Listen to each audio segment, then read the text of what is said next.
Hey guys, I hope you're having a Merry Christmas and a Happy Holidays. Today we're going to be going over how I made this. This is an ingrain cutting board I made from Purpleheart and maple.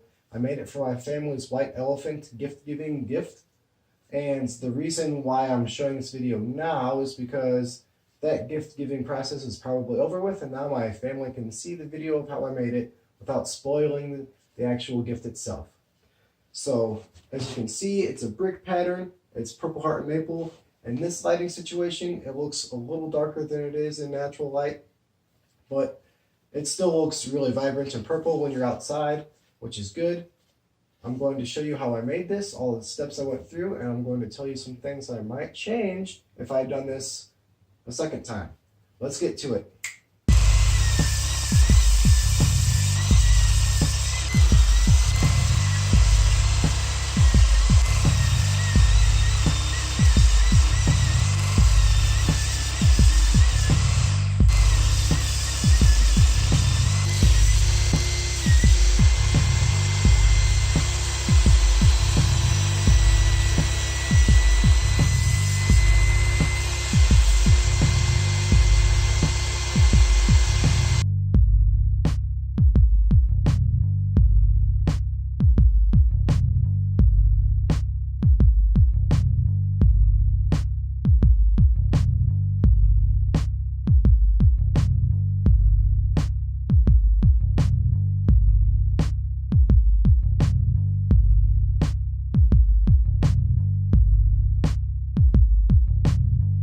So as you guys can see, I glued together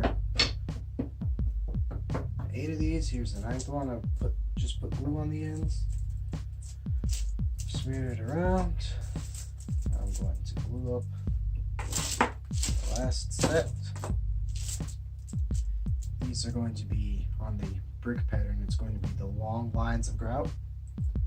You're probably wondering why I did it this way. I wanted it to be end grain, so instead of putting really long strips of non-end grain showing, I'm cutting it this way so that way the end grain can show that this is all end grain. So I'm going to cut this into 1/4 inch strips, probably 3 times as much wood as I need, but it's always good to have more than you need, you know?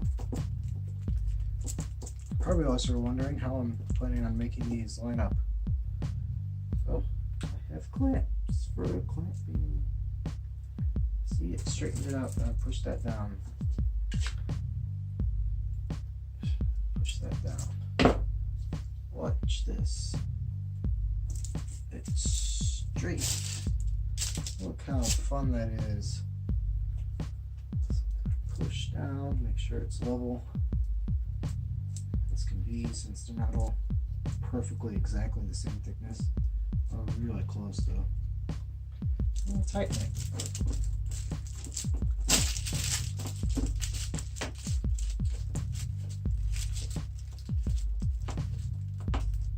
Yeah, I did that for all 8 of these. It's amazing. I'll just let that sit.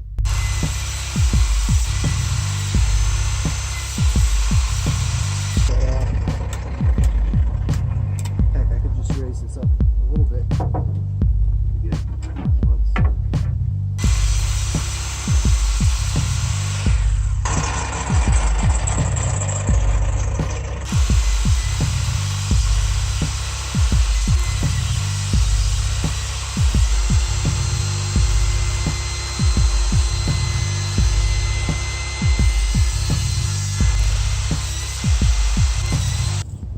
Alright, I got 40 out of that, which is what I needed. Let's go to the next part.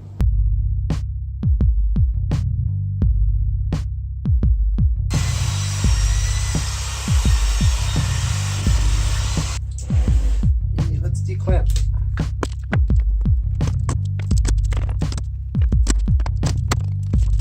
Alright, and this isn't fully done drying.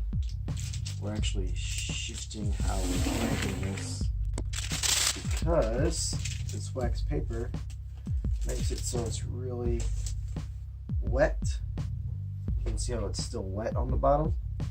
So I'm flipping this over. The compression's already good that way.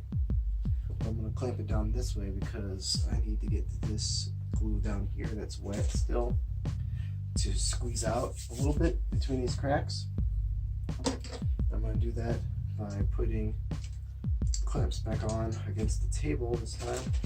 It's going to make it so everything's flat and all that, just like the other system, but there's not going to be any glue resting against wax paper, so that way it can all just be dry instead of blocked off in the air.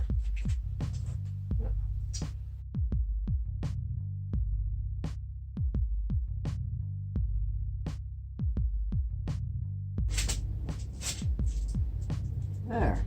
Yay. Awesome. There. I mean, glue cleanup's going to be the #1 thing for this, but yeah, Purpleheart, maple, part of a brick pattern. I'm gonna stack these up. It's gonna look like bricks. Alright, so this is what I'm gonna be doing. I'm going to show you how I'm gluing these up so they're all stacked like this. That's the last one, so all of them have 1/4 inch maple glued to one side, so when it's flipped over you have the brick pattern going along here and going down. This one doesn't need it for the actual thing that I'm making. Like, it shouldn't have white on the bottom. When I'm clamping it against a level surface like this, it all stays straight. I'm going to put some wax paper between it also.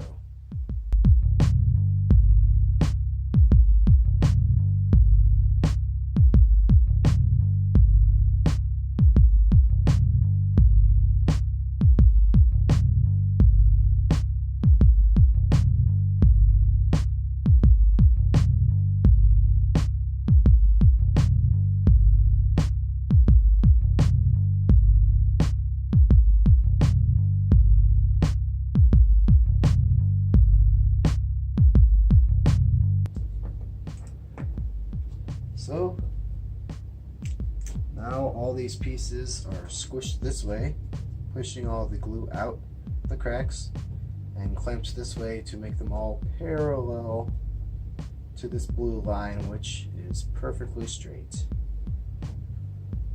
Awesome.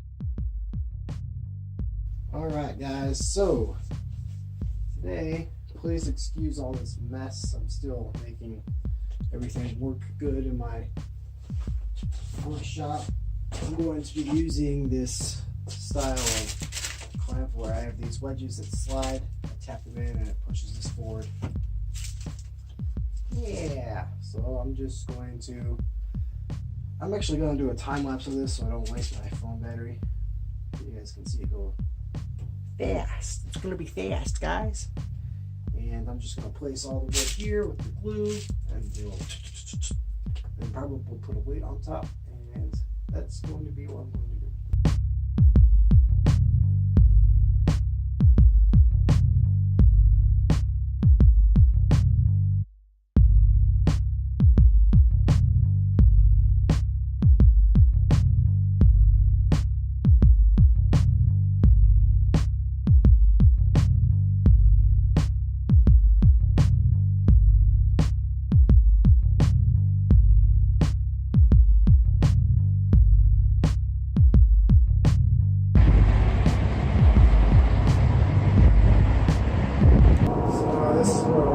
This is what I have so far. I'm going to use this drum sander to sand some stuff, so let's get to it.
So now I have it sanded up to 320 grit.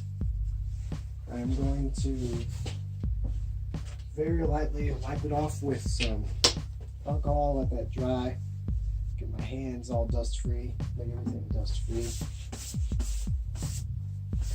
And then I'm going to apply a first layer of mineral oil, and then after that I'm going to polish it up with mineral oil beeswax combo that I made myself.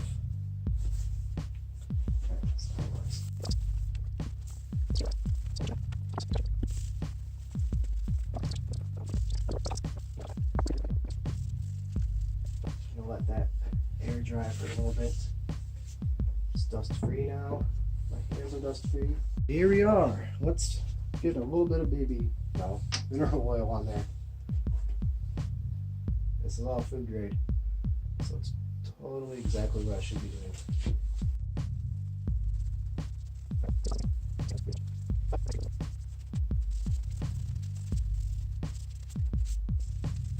Yeah, I'll show you after I'm done with everything, the final product, but you get the idea of what I'm doing, and that's it.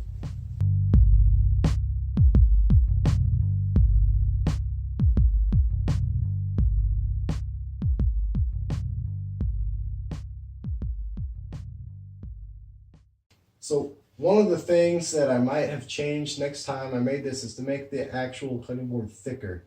As you can tell, with a lot of cutting boards that are in grain, they're about 1 inch, 2 inch, 1.5 inches thick. They're about twice as thick as this. And the reason that cutting boards that are in grain do that is because it has a tendency to warp.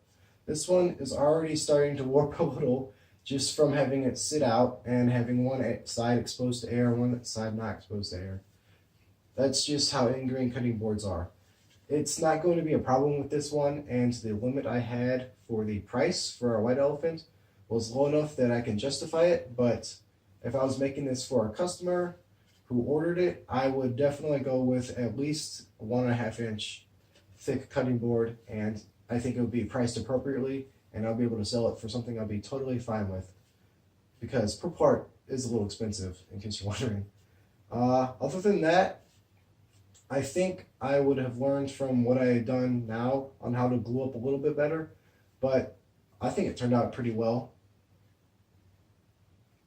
Hey guys, thanks again for watching this video. If you liked it, please give a like and leave a comment below. Tell me about something you want to see me build. It could be wood, foam, anything. You have a 3D printer. If you like this video, be sure to check out one of the other videos, maybe here or here. I build a lot of stuff, so we'll see you next time.